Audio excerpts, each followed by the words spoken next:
चलिए आज हम लोग हल करने वाले कक्षा 9 गणित प्रश्नावली 3.2 ना। तो इस प्रश्नावली को हल करने से पहले ना आप हमने 3.1 प्रश्नावली का वीडियो बना दिया है, उसको आप एक बार देख लें ताकि आपको और अच्छे समझ में है ना। तो आइए हम इसको हल करते हैं। तो हम लोग को पहला प्रश्न दिया गया है ना, कि निम्नलिखित में से प्रत्येक का उत्तर दीजिए। ठीक है, तो पहला इसमें 3 हमको दिया हुआ है, तीनों में दिया हुआ है कार्तीय तल में है ना में किसी बिंदु की स्थिति निर्धारित करने वाली क्षैतिज और ऊर्ध्वाधर रेखाओं के क्या नाम है। चलिए हम जानते हैं कि किसी बिंदु को निर्देशांक जानते हैं, किसी बिंदु को हम स्थिति निर्धारित करने के लिए क्या करते हैं, ऐसे बनाते हैं हम लोग क्षैतिज और ऊर्ध्वाधर रेखाएं है ना, क्षैतिज और ऊर्ध्वाधर। तो इसे हम लोग क्या कहते हैं, एक्स अक्ष कहते हैं। ठीक है, और यही चीज़ ऊर्ध्वाधर रहता है तो इसे हम लोग क्या कहते हैं, इस तरह रहता है तो किस कहते हैं, वाई अक्ष। ठीक है, और इसको क्या लिख सकते हैं, यहाँ पर लिख देते हैं क्या, यक्स यक्स डैश, और उसको लिख देते हैं वाई वाई डैश, इस प्रकार से लिख देते हैं। ठीक है, बीच में क्या होता है, मूल बिंदु क्या होता है, 0 0 है ना। चलिए तो इतना से हम लोग देख लेते हैं क्या क्या इसमें दिया हुआ है ना। तो इसका तो हो जाएगा, देखिए क्षैतिज जो रेखा रहती है उसे कहते हैं यक्स अक्ष, और ऊर्ध्वाधर जो रेखा रहती है हम उसको कहते हैं वाई अक्ष। ठीक है, अच्छा इन दोनों रेखाओं से बने तल के प्रत्येक भाग के नाम बताइए है ना। अच्छा, इन दोनों रेखाओं के तल में प्रत्येक भाग का नाम क्या होता है, इसका होता है प्रथम, हम चतुर्थांश कह देंगे ना, इसको कहते हैं प्रथम चतुर्थांश है ना। इसको क्या होता है, सेकंड चतुर्थांश। ये क्या होता है, तृतीय चतुर्थांश। यह होता है चतुर्थ चतुर्थांश बनता है ना। इसमें क्या होता है, चिन्ह रहता है, धन धन रहता है, और इसमें क्या रहता है, अच्छा इसमें कोई बिंदु रहता है तो उसकी क्या चिन्ह रहता है, उस पर इधर ऋणात्मक से घिरा हुआ है ऋणात्मक, और ये क्या रहता है, धनात्मक, ऐसा चिन्ह रहता है। ये होता है ऋण ऋण है ना, और ये रहता है कितना, धन कामा ऋण रहता है ना। पहले इधर धनात्मक रहेगा और इधर क्या, ऋणात्मक। चलिए 1 2 हम लिख देते हैं, कितना, ऋण 1 ऋण 2, ऊपर धनात्मक 1 2 धनात्मक ना, नीचे कितना, ऋणात्मक 1 ऋणात्मक 2। ठीक है, इस प्रकार से होता है यह, इसे को कहते हैं कार्तीय तल है ना। तो इन दोनों रेखाओं से बने तल का प्रत्येक भाग के नाम बताइए। प्रत्येक इसमें कितना भाग बना, 4 भाग बन रहा है, तो इसको हम चतुर्थांश कह देंगे, प्रथम चतुर्थांश द्वितीय तृतीय चतुर्थांश बनता है ना। चलिए तीसरा देखते हैं, उस बिंदु का नाम बताइए जहाँ ये 2 रेखाएं प्रतिच्छेद करते हैं। प्रतिच्छेद तो यहीं पर करते हैं, इसे हम लोग क्या कहते हैं, मूल बिंदु कहते हैं। मूल बिंदु 0 0 है ना, मूल बिंदु यही होता है। तो चलिए इसका हम ना सबको हल कर लेते हैं। चलिए हल, पहले वाले को उत्तर हम लोग दे लेते हैं। दिया ना कि कार्तीय तल में किसी बिंदु की स्थिति निर्धारित करने वाली क्षैतिज और ऊर्ध्वाधर रेखाओं के क्या नाम है ना। तो देखिए क्षैतिज वाले को हम क्या कहते हैं, हम लिख देते हैं कार्तीय तल में किसी बिंदु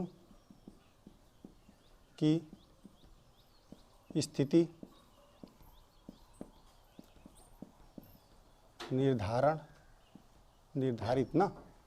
निर्धारित करने वाली क्षैतिज रेखा को क्या कहते हैं, यक्स अक्ष तथा ऊर्ध्वाधर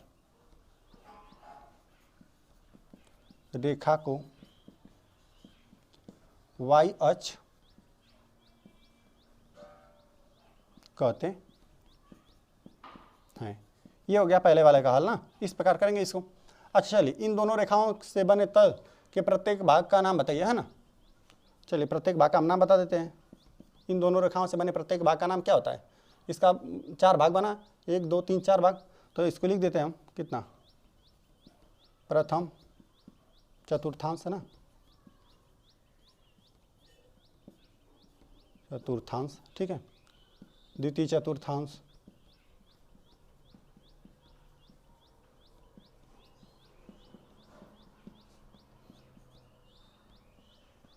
तृतीय चतुर्थांश, चतुर्थ, इसको यही कहते हैं। चलिए आ जाते हैं थर्ड, तीसरा हमको दिया हुआ है, उस बिंदु का नाम बताइए जहाँ ये दोनों रेखाएं प्रतिच्छेद करते हैं। देखिए प्रतिच्छेद यहीं पर करती हैं, इस मूल बिंदु का निर्देशांक क्या होगा, 0 0 होगा, इसे मूल बिंदु कहते हैं। तीसरा वाले को हम लिख देते हैं जहाँ जहाँ दोनों रेखाएं लिख देते हैं, दोनों रेखाएं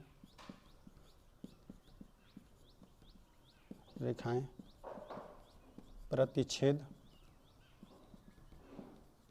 करती हैं, उस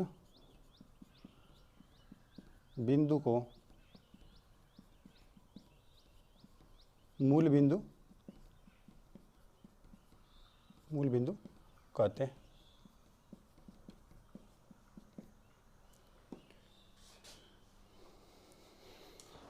चलिए हम लोग आ जाते हैं क्वेश्चन नंबर 2 पे ना। तो क्वेश्चन नंबर 2 हम लोग को दिया हुआ है आकृति 3.14 ना, देखकर निम्नलिखित को लिखिए। ठीक है, यही आकृति हम लोग को दिया हुआ है 3.14। ठीक है, ये आकृति है, इसी को देखकर हमको 8 प्रश्न दिए गए हैं। बोला है कि बी के निर्देशांक, सी के निर्देशांक, इसी तरह करके कुल 8 हमको प्रश्न दिए गए हैं ना। तो आइए पहले देख लेते हैं। चल देखिए बी का यहाँ पे हमको निर्देशांक देखना है। पहले वाले के लिए देखिए बिंदु बी यही है, इसका निर्देशांक कैसे देखेंगे? पहले एक्स अक्ष पे देखिए यह कहाँ पर है ना, तो एक्स अक्ष पे हम जानते हैं कि इधर दाहिने जाते हैं तो धनात्मक होता है और बाएं जाते हैं तो ऋणात्मक होता है। तो देखिए पहले भुज लिखते हैं फिर कोटि लिखते हैं। किसी बिंदु को दर्शाने के लिए हम लोग क्या लिखते हैं? पहले भुज फिर कोटि। तो देखिए यहाँ पर हमको किधर आना है? बी के लिए बाएं आना पड़ेगा। तो देखिए कितना स्थान आ रहा है? 1 2 3 4 5। देखिए यहाँ पर ऋण 5 दिया हुआ है ना, इस बिंदु का क्या हुआ निर्देशांक? ऋण 5। और देखिए भुज तो हो गया, अब कोटि देखिए कितना है। देखिए हम लोग जा रहे हैं धनात्मक ना, ऊपर धनात्मक होता है नीचे ऋणात्मक। तो देखिए 1 2 हम लोग गए। तो चलिए बी बिंदु का निर्देशांक हमको, चलिए हल लिख देते हैं। चलिए पहले वाला का बी बिंदु का निर्देशांक लिख दीजिए। बी के लिए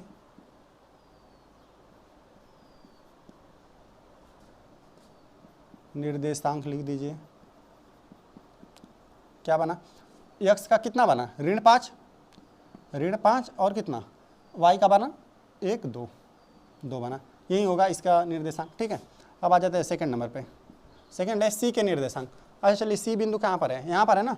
तो पहले देखिए, पहले हम एक्स अक्ष का देखते हैं। देखिए धनात्मक दिशा में हम लोग जा रहे हैं ना। देखिए 1 2 3 4 5 गए ना।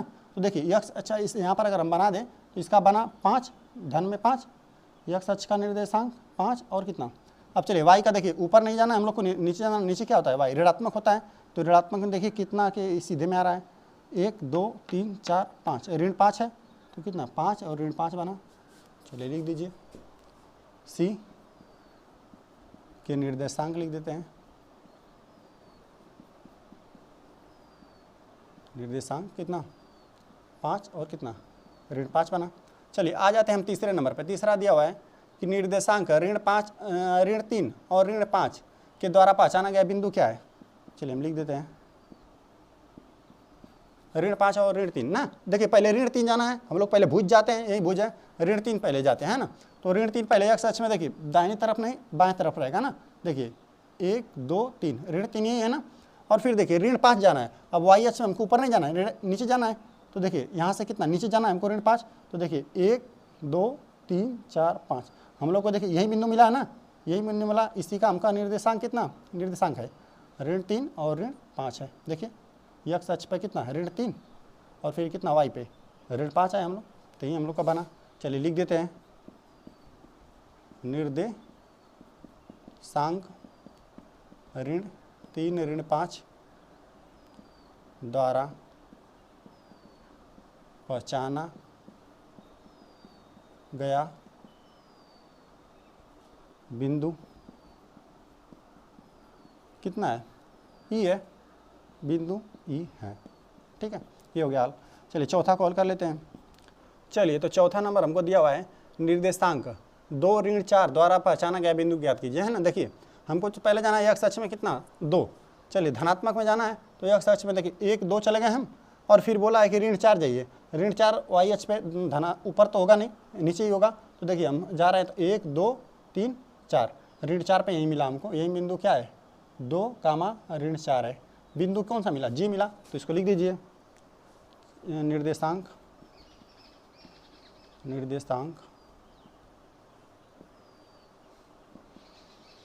2 ऋण 4 द्वारा पहचाना गया बिंदु क्या है?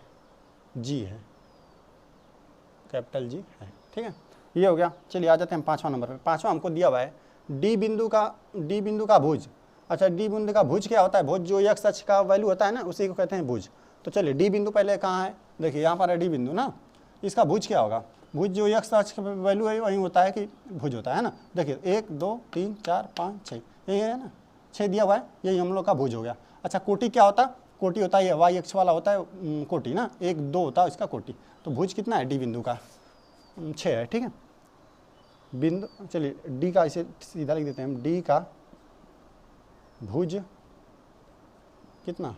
6 है, ठीक है। इतना हो गया। चलिए चौथा हो गया, अब 5वां हो गया ना। चलिए 6ठा नंबर पे आ देते हैं। यच की कोटि बताइए, हमको दिया हुआ है 6ठा नंबर की यच की, बिंदु यच की कोटि ना। तो पहले देखते हैं बिंदु यच कहाँ है। पहले देखिए बिंदु यच यहाँ है, जो वाई अक्ष पे जो वैल्यू रहता है वही होता है कोटि। तो देखिए वो नीचे है, x अक्ष नीचे है ना, तो इसका कोटि कितना हो गया? देखिए 1 2 3 यहाँ पर है, ऋण 3 के सामने है ना, तो इसका कितना बना? ऋण 3 बना कोटि। चलिए लिख देते हैं हम उस तरह, बिंदु यच की कोटि कितना है? ऋण 3 है ना, कोटि ऋण 3 है।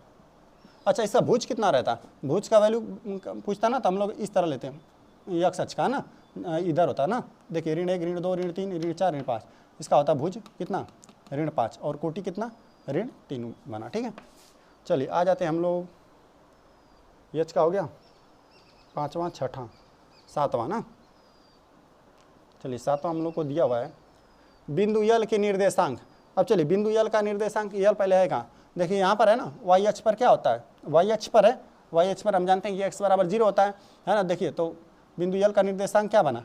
1 2 3 4 5। अच्छा, इसका तो बना, वाई अक्ष का तो बना, वाई अक्ष का चलिए कितना बना? 5 बना ना, ये तो हम लिख देते हैं। लेकिन ये x अक्ष का क्या बना? देखिए x अक्ष यही नहीं होता है, दाहिने गए तो x का कुछ वैल्यू मिलता है, बाएं जाते हैं तो कुछ, और इस रेखा पर जहाँ भी चलते जाएंगे तो हमको 0 ही रहेगा।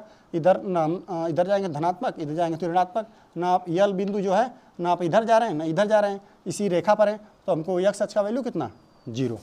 तो लिख दीजिए बिंदु यल के निर्देशांक कितना हुआ? यह रहेगा 0 ना, x अक्ष वाला कितना? 0 0 5 है, ठीक है। ये हो गया इसका। चलिए अब लास्ट वाला हम आ जाते हैं, 8वां नंबर हमको दिया हुआ है यहाँ पर है ना, बिंदु यम के निर्देशांक। अच्छा, यम कहाँ पर है? देखिए यहाँ पर है, यहाँ पर है यम बिंदु। तो देखिए इस बिंदु का निर्देशांक कितना? आप देखिए, आप x अक्ष पे है ना, तो y बराबर हमेशा क्या होता है? x अक्ष पर इधर आप कहीं पर भी चले जाएंगे, देखिए ऊपर जाएंगे तो y का कुछ वैल्यू धनात्मक मिलेगा, नीचे जाएंगे तो कुछ ऋणात्मक वैल्यू मिलेगा। लेकिन आप इसी रेखा पर घूमेंगे ना, तो हमेशा x बराबर क्या, y बराबर क्या आपको मिलेगा? 0 मिलेगा ना। आप ऊपर गए ना नीचे गए, तो यहाँ पर क्या होगा? x का तो वैल्यू मिलेगा, कितना मिलेगा? 1 2 3 ऋण 3 मिलेगा। आप बाएं साइड है ऋणात्मक साइड, ऋणात्मक साइड आ रहे हैं ना, तो लिख लीजिए बिंदु यम के निर्देशांक क्या बना? देखिए ऋण 1 ऋण 2 ऋण 3 बना, ऋण 3, और न ऊपर गए ना नीचे, तो वाई अक्ष वाला कितना? 0। भुज ऋण 3 आया, कोटि कितना? 0। तो लिख दीजिए क्या बना निर्देशांक? ऋण 3 कामा 0 है, यही बना।